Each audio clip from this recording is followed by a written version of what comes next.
with you. And with your spirit. Reading from the Holy Gospel according to Luke. Glory to you, O Lord. Jesus said to his disciples, there was a rich man, and he had a steward who was denounced to him for being wasteful with his property. He called for the man and said, "What is this I hear from you? Draw me up an account of your stewardship, because you are not to be my steward any longer." Then the steward said to himself, "Now that my master is taking the stewardship from me, what am I to do? Dig? I'm not strong enough. Go begging? I should be too ashamed. Yes, I know what I will do, to make sure that when I'm dismissed from office, there'll be some to welcome me into their homes." Then he called his master's debtors one by one. To the first he said, "How much do you owe my master?" 100 measures of oil was the answer. The steward said, "Here, take your bond, sit down straight away and write 50. To another he said, "And you, sir, how much do you owe?" 100 measures of wheat was the reply. The steward said, "Here, take your bond and write 80. The master praised the dishonest steward for his astuteness. For the children of this world are more astute in dealing with their own kind than are the children of light.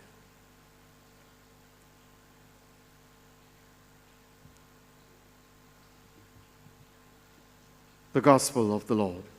Praise to you, Lord Jesus Christ. Since the very first day of November, All Saints, All Souls, the readings for the next days and the weeks for the month of November will speak of the end things, the end of time, the last four things, life after death. We've been listening to it when one puts one life to realize that eternity is what one looks for in the journey of life. And that is how St. Paul is feeling at this very moment when he is writing to the church of Philippi.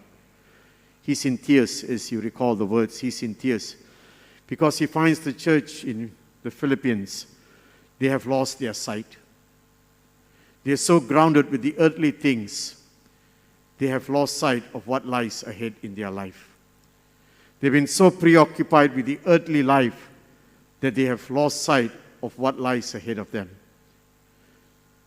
And St. Paul is writing to the Philippians and he's reminding them, my dear brothers, my dear sisters, this earthly life is just a moment that you and I will transit, because we will be transfigured at the end of time into the image and likeness of Christ. And as Paul is writing this, Paul is in this pain. He's reminding them to keep that focus. As the responsorial psalm tells us, I rejoice when they tell us to go into God's house. The ultimate end is that God's dwelling place, that God's home, God's abode, God's dwelling place. And the danger is when you lose sight of it and you're preoccupied with it. I've always loved the lines of St. Paul.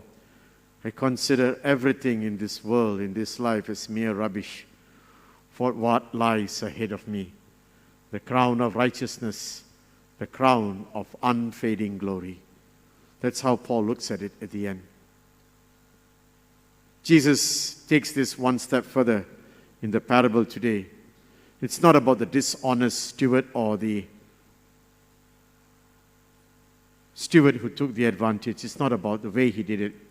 But this steward was smart. He was preoccupied of the future, that's all. He took the opportunity for the future. He realized that nothing in this moment is going to bring me life. I have to start planning for my future. And that's how Jesus says, if you men and women of this world are so astute to the things of this life, what more in the future of your life? One of the beautiful lines that I carry with me in my life is the words of St. John of the Cross.